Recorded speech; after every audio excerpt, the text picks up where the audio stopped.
India में illegal है। आज भी ये सेंटेंस हम टीयर 2 और टीयर 3 सिटीज में लोगों से लगातार सुनते हैं। कानपुर का रमेश भी कुछ ऐसा ही सोचता था। जब उसने अपने सीए से क्रिप्टो के बारे में पूछा तो सीधा जवाब मिला कि मत करना भाई, ये सब इलीगल है, जेल भी हो सकती है। पर क्या ये सच है? क्या इंडिया में क्रिप्टो इलीगल है? नहीं, बिल्कुल नहीं। क्रिप्टो इंडिया में बैन नहीं है। गवर्नमेंट ने इसे टैक्स के अंडर रेगुलेट किया है, लेकिन लोग स्पेशली छोटी सिटीज में अभी भी इस बात को नहीं समझ पा रहे हैं। आज की इस वीडियो में हम इसी कंफ्यूजन को डिटेल में क्लियर करेंगे, वो भी एग्जांपल्स के साथ। सबसे पहले ये समझना जरूरी है कि बैन और रेगुलेशन अलग चीजें होती हैं। बैन का मतलब होता है किसी एक्टिविटी को कानूनी तौर पर मना करना। उस एक्टिविटी में पार्टिसिपेट करना इलीगल माना जाता है, जैसे कि ड्रग्स, फेक करेंसी या फिर हवाला। रेगुलेशन का मतलब होता है सरकार उस एक्टिविटी को सर्टेन रूल्स के अंडर अलाउ करती है। उस पर टैक्स लगता है, मॉनिटरिंग होती है, रिपोर्टिंग होती है।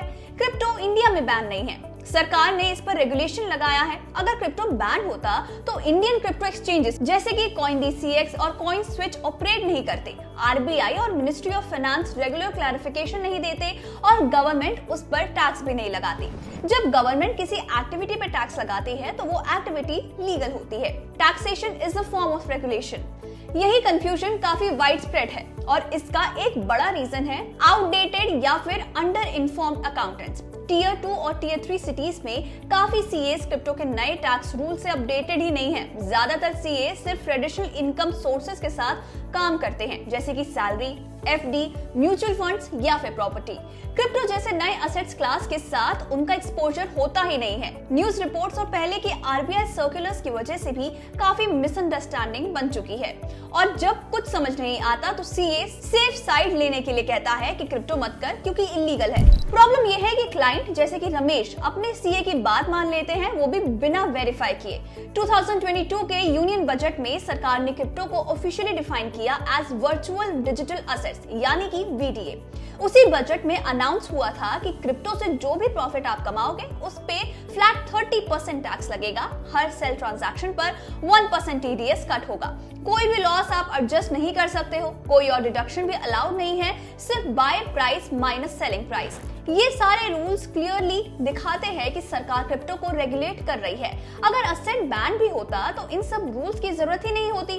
सरकार ने 2023-24 में और भी रिपोर्टिंग रूल्स इंप्लीमेंट किए, जहां एक्सचेंजेस को यूजर के ट्रांजैक्शन का डेटा सबमिट करना होता है। जब रेगुलेशन इतना स्ट्रॉन्ग है तो क्रिप्टो इलीगल कैसे हो सकता है? अगर आप क्रिप्टो में इन्वेस्ट या ट्रेड कर रहे हो तो आपको दो चीजें हमेशा ध्यान में रखना है, इनकम टैक्स और टीडीएस। सबसे पहले, जब भी आप कॉइन बेचते हो और उससे प्रॉफिट होता है तो आपको 30% टैक्स देना होता है।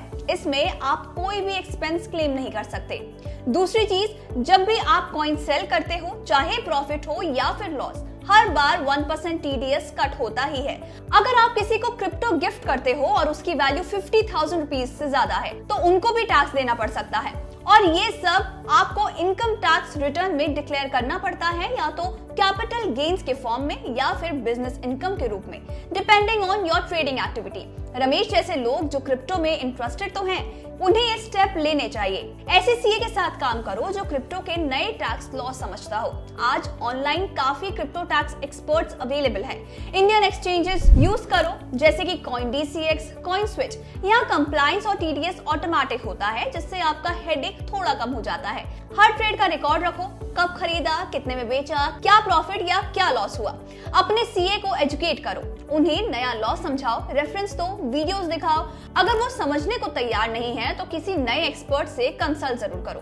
क्रिप्टो इंडिया में इलीगल नहीं है, लेकिन कंफ्यूजन इसलिए है क्योंकि लोग टैक्सेशन को बैन समझ लेते हैं। जब कोई चीज इलीगल होती है तो उस पे कोई टैक्स ही नहीं लगता, बल्कि पनिशमेंट मिलती है। लेकिन क्रिप्टो पर तो गवर्नमेंट खुद 30% टैक्स कमा रही है, टीडीएस रूल बना रही है, एक्सचेंजेस को रिपोर्ट करने के लिए भी कह रही है। तो ये सब क्लियर प्रूफ है कि क्रिप्टो रेगुलेटेड है, बल्कि बैन नहीं। नेक्स्ट टाइम अगर कोई बोले कि क्रिप्टो इलीगल है तो उससे सिर्फ एक सवाल पूछना कि अगर इलीगल होता तो सरकार उस पर टैक्स क्यों लगाती? रमेश को समझ आ गया है, अब आपको भी समझ लेना चाहिए। क्रिप्टो इंडिया में लीगल है, बस उसे रिस्पॉन्सिबली यूज करो और सही तरह से रिपोर्ट करो। फैक्ट्स पे बेस्ड डिसीजन लीजिए, फियर से नहीं।